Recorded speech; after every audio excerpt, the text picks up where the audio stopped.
Constitution Hindustan का हथियार है, मगर इंस्टीट्यूशन के बिना कॉन्स्टिट्यूशन का कोई मतलब नहीं। एक ट्रू डेमोक्रेसी में सबसे बड़ी पावरफुल चीज होती है दोस्तों एक ओपोजिशन, जो सरकार के हर एक स्टेप में जरूरतमंद क्वेश्चन कर सके। अरे जो Indira Gandhi Donald Trump you're a liar। हाँ, जो पप्पू को आपने मीम्स में पहले इंटरनेट पे देखा था, अब उसके सवाल का जवाब देने के लिए सरकार को एक बार सोचना पड़ रहा है। गांधी जी ने मुझे सिखाया है कि अगर जीना है तो डरे बिना जीना है, नहीं तो जीना नहीं है। क्यों हमें लगातार इस बात पे खोजना पड़ रहा है कि एक दूसरी बेहतर सरकार इस देश के लिए ज़रूरत है। अभी तो हम और आप जैसे लोगों के बीच में बहुत सारे क्वेश्चन उठे हुए हैं मेरे दोस्त, क्योंकि ओपोजिशन इतनी स्ट्रॉन्ग है और रूलिंग पार्टी की तरफ से इतने भी इशूज़ देखने को मिल रहे हैं। इस वीडियो में इसी चीज़ को समझने की कोशिश करते हैं दोस्त, मेरे साथ बने रहो, वीडियो शुरू करते हैं।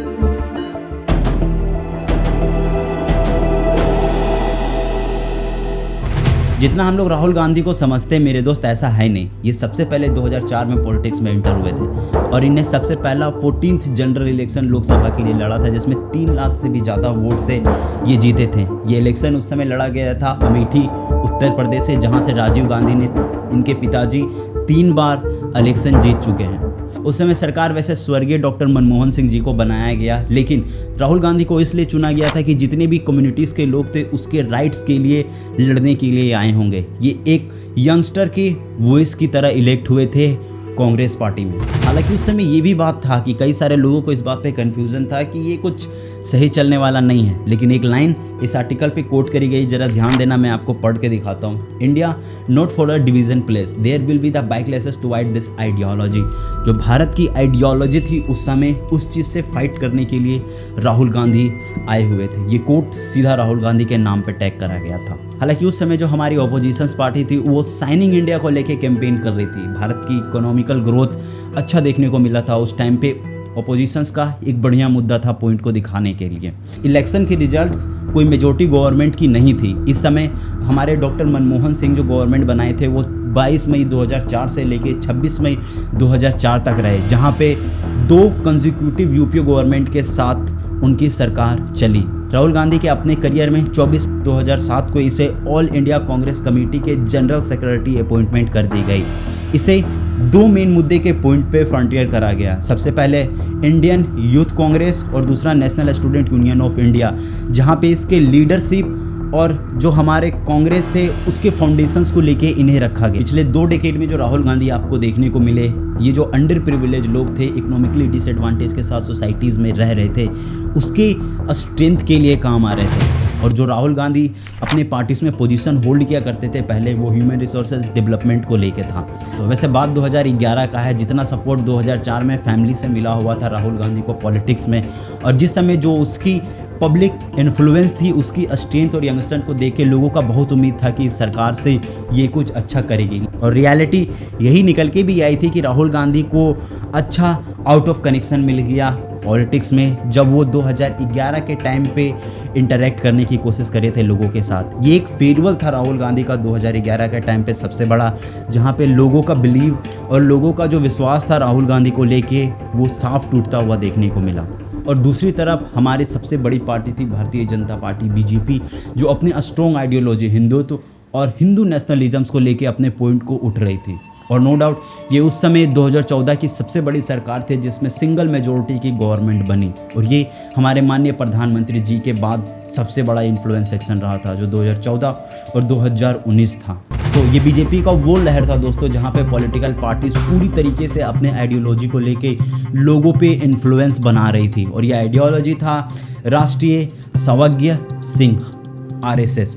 इसके हिसाब से उस समय सरकार पूरी तरीके से अपने ऑर्गेनाइजेशन लागू कर रही थी, सोशल वेलफेयर प्रोग्राम्स लोगों पे देखे जा रहे थे, और जो इनकी अपनी आइडियोलॉजी थी उसको लेके पॉलिटिकल पार्टीज के स्ट्रक्चर बैठने शुरू हुए थे लंबे लंबे। अर्ली स्टेज की बात अगर आपको याद हो तो इनका मोटिव भी बहुत सही था। आपने सुना होगा अंत्योदया, मतलब helping the person who is last in the line. सबसे अंतिम इंसान की भी हक होती है, कोई भी सरकारी योजना या सुविधा अंतिम लाइन में रहने वाले लोगों तक भी पहुँचनी चाहिए।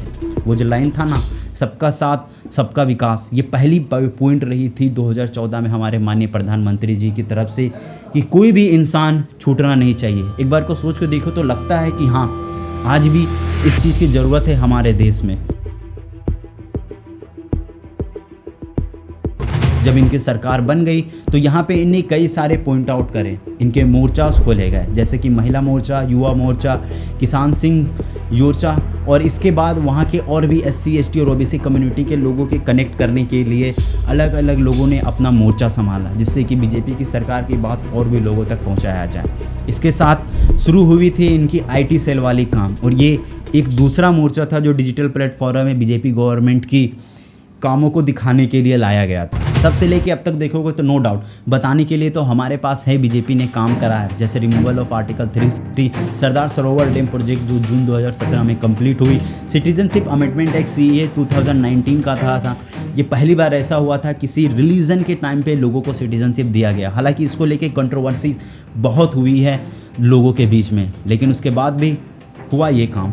आधार जैसा प्रॉब्लम सॉल्व हुआ, और इसके बाद वुमेन रिजर्वेशन बिल 2023 में जो आया, जिसे हम लोग नारी शक्ति वंदना अधिनियम कहते हैं, जहाँ पे 1/3 सीट वुमेन्स के लिए रखी गई। इसके बाद भी 146 से भी ज़्यादा बिल पास हुए हैं। मैं इसकी लिस्ट आपको दे देता हूँ नीचे डिस्क्रिप्शन में, अगर चाहो तो आप देख सकते हो। और मैंने आपको बताया था कि पहले ही के टाइम पे बीजेपी ने पूरी लंबी लिस्ट बनाई थी वेलफेयर प्रोग्राम्स की, जिसमें लोगों को सबका साथ सबका विकास का वादा दिया गया था। वही चीज़ फॉलो करते हुए वैसे बीजेपी ने खूब सारे सोशल वेलफेयर प्रोग्राम्स भी निकाले।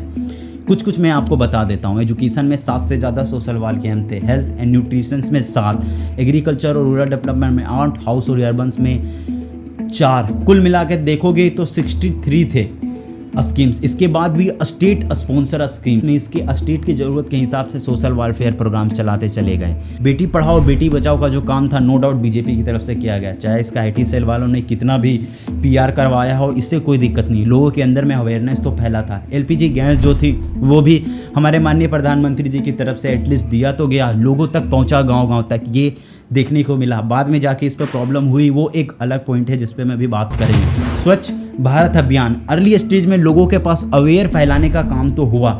एक बार झाड़ू उठा के सड़क में लगाया तो सही, ये PR एजेंसी वालों ने जो इतना एडवर्टाइजमेंट कराया, इसका फ़ायदा यहाँ तक तो देखने को मिला। स्कूल बैग, चावल, दाल, नमक, रेलवे टिकट, हाईवे, बस और हर जगह सरकार की फ़ोटो लगा दी गई। एक बार को मुझे ये भी सोच के लगता है कि इतनी ज़्यादा एडवर्टाइजमेंट क्या बन गई थी सरकार को प्रचार करने के लिए। रियली में काम से ज़्यादा दिखावा करने के लिए PR एजेंसीज बहुत बेहतरीन काम करी। और खैर इतनी ज़्यादा मीडिया फ्लेक्सिबल है और हर एक लोगों के पास पॉलिटिकली इतना पावर है कि लोगों ने रियलिटी आकर सामने रखा। चलो यहाँ तक हमारी सरकार जो भी कर रही थी ठीक लगा, लेकिन एक बार आ जाओ राहुल गांधी के पॉइंट पे। अभी प्रेसिडेंसी की बात हो ही रही थी, राहुल गांधी को एज्यूम किया गया था कि कांग्रेस का प्रेसिडेंट बनाया जाएगा 16 दिसंबर 2017 को, क्योंकि वो सवाल करने लगे थे बीजेपी गवर्नमेंट के miss governance, economical problem, chronic capitalism और मेजर सोशल इश्यूज को लेकर सवाल करने की स्ट्रेंथ देखने को मिलने लगी थी। चूँकि बात यहाँ तक आ गई थी कि Rahul Gandhi caste, ethnicity, gender और रिलीजन्स को कम करने के लिए जो सोशल जस्टिस है इसके कैंपेन्स चलाने लगे थे लोगों के बीच में, और ये उनका सबसे पहला स्टेप्स उठाया गया। खैर इस बात पे तो कोई डाउट नहीं करा जा सकता मेरे दोस्त कि उनका लाइफ का हिस्टोरिकल मूव रहा था भारत जोड़ो यात्रा, जो शुरू हुई थी 7 सितंबर 2022 कन्याकुमारी से, और ये चला था सीधे नॉर्थ के कश्मीर तक, जहाँ पे 30 जनवरी 2023 को ये यात्रा एंड हुआ। ये यात्रा इतना सक्सेसफुल रहा कि लोगों का कोऑर्डिनेशन, हेल्प और स्टेट वाइज जितने भी कांग्रेस पॉलिटिकल पार्टीज थे वो सब अलाइन होके काम करें। इस सफ़र में उसने हर एक ग्रुप के रहने वाले लोगों से मिला, वहाँ पे सवाल करे गए उसके नौकरी, उसकी शिक्षा, उसका स्वास्थ्य, उसकी रोजगार और उसकी रोज़मर्रा की ज़िंदगी में कितने सारे प्रॉब्लम हैं। भारत जोड़ो यात्रा में एक समय था 14 जनवरी 2022 को जब मणिपुर से बात शुरू हुई थी और ये मुंबई में जाके ख़त्म हुई थी 16 मार्च 2024 को। ये सफ़र वैसे 6700 किलोमीटर का था। ये इस पे फोकस करा गया था सोशल, पॉलिटिकल और इकोनॉमिकल जस्टिस को लेकर। ओवरऑल ये जो यात्रा थी ये सही में सक्सेसफुल रहा था राहुल गांधी के करियर में। हम लोग बात 2024 के भारत जोड़ो यात्रा की तक पहुंच गए थे, लेकिन इससे पहले जो ऑलरेडी जिस पार्टी की सरकार यहाँ पे थी इसमें बहुत बड़े एलिगेशंस लगने शुरू हो गए। हाँ, ये बात सही है कि 2018 में इलेक्टोरल बॉन्ड स्कीम मिला था, याद है ना, जिसमें हर एक पॉलिटिकल पार्टी की तरफ से जो चंदा धंधा वाला हिसाब था, इलेक्टोरल बॉन्ड, ये चीज़ें पकड़ा गया। सुप्रीम कोर्ट ने जब इस पूरे सिस्टम को क्रैक डाउन करा तो 15 फरवरी 2024 को ये बात निकली थी कि जितनी भी जो चंदा लेने वाला धंधा था उस पूरे लिस्ट को रिवील करना था। वैसे ज़्यादा समय हुआ भी नहीं था, बीजेपी में फिर एलिगेशंस लगने लगी कि जितने भी सेंट्रल एजेंसीज हैं इसे मिस यूज करा जा रहा है पॉलिटिकल पार्टी की अगेंस्ट की तरफ से, जैसे ईडी और सीबीआई।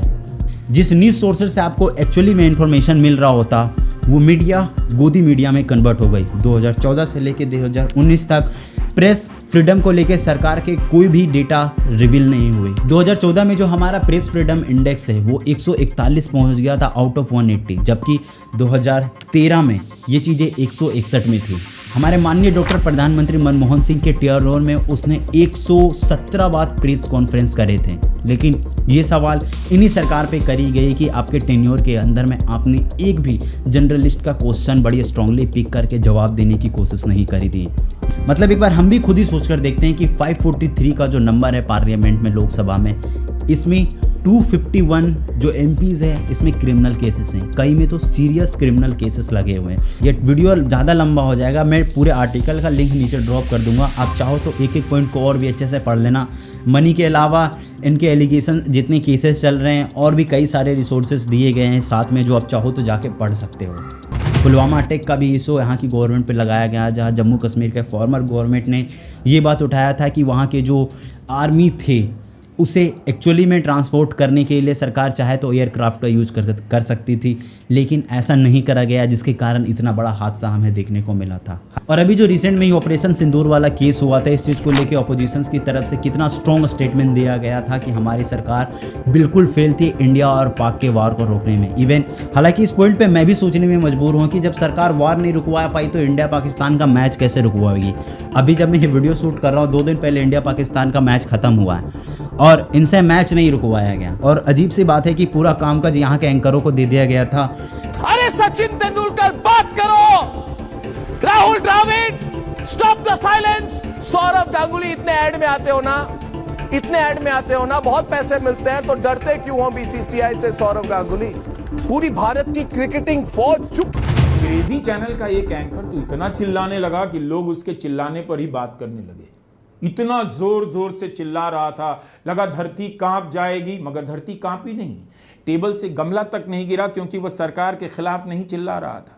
सरकार का जरा सा नाम लेकर छोड़ दिया गया होगा, लेकिन जिस तरह से सचिन तेंदुलकर, राहुल द्रविड़, सौरव गांगुली को ललकारा गया, मुझे लगा कि तेंदुलकर के घर की सीलिंग ना गिर गई हो। सरकार की शह मिल जाए तो थानेदार भी इस देश में डीजीपी को बंद कर सकता है।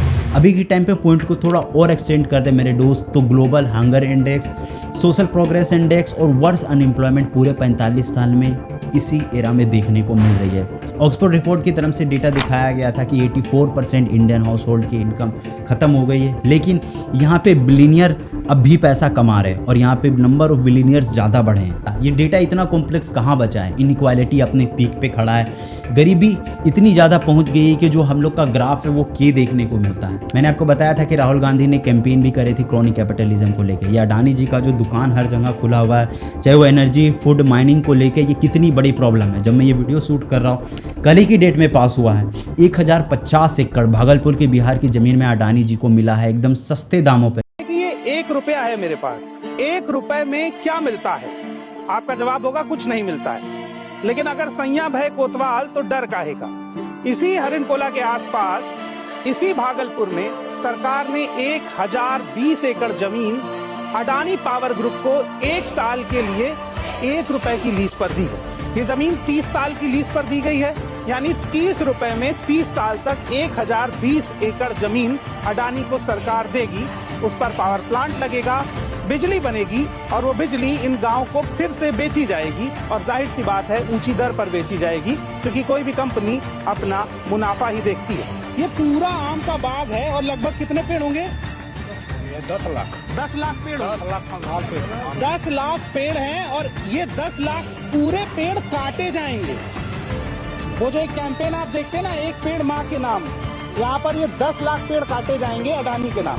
मतलब एक बार को सोच के लगता है कि ऐसा भी धंधा किस काम का जब वहाँ पे रहने वाले लोगों का जीना खाना मुश्किल हो जाए। और ये सब इशूज़ तो आपको आए दिन इंटरनेट में जब आप ट्विटर जैसे प्लेटफॉर्म में स्क्रॉल करोगे तो आपको देखने को मिलेगा। ये हिंदू और हिंदुत्व वाली जो बातें होती है इस चीज़ को लेके कितने सारे कॉन्फ्लिक्ट ऑन ग्राउंड रियलिटी में देखने को मिलते हैं। हालांकि इस पॉइंट को अगर हम लोग पूरी तरीके से समराइज़ करते हैं दोस्तों तो ये वही ओपिनियन वाली बात हो गई कि हम और आप जैसे लोग कितना समझते हैं एक पॉइंट को, एक देश की ज़रूरत को और आम जनता के रहने वाले लोगों के बीच की क्या सबसे ज़रूरत है। चाहे सरकार कोई भी हो अभी जो है या फिर फ्यूचर में अगर बदलती है या फिर भी नहीं बदलती है, आज के टाइम पे जो देश की सिचुएशन बनी है अगर इससे डेडिकेटेड होकर सॉल्व कर देती है तो अभी की सरकार पे कोई सवाल नहीं करा जा सकता। बेहतर है, जनता के लिए यही तो चाहिए। अगर नहीं सॉल्व होता है तो कोई दूसरा इंसान होगा इस प्रॉब्लम को सॉल्व करने के लिए। यही सबसे बड़े पूरे पॉइंट का मुद्दा है। ये हम और आप जैसे लोगों के बीच के ओपिनियन बनाने की बात है। हालांकि इस पूरे वीडियो का यही मोटिव भी था कि आपके लिए हुए ओपिनियन पे एक बार फिर से सवाल करना कि ज़रा फिर से एक बार सोच कर देखो कि क्या सही में आपके लिए ज़रूरतमंद है। और उम्मीद है आपको मेरी बात समझ में आई होगी। अभी के लिए हम लोग इस वीडियो को यहीं पे रोकते हैं। आपके लिए कमेंट सेक्शन खुला हुआ है, अपने ओपिनियन ज़रूर बताना, हम कोशिश करेंगे इसका जवाब देने के लिए। बहुत बहुत धन्यवाद आपका समय देने के लिए। अगले वीडियो पे हम लोग जल्दी मिलेंगे।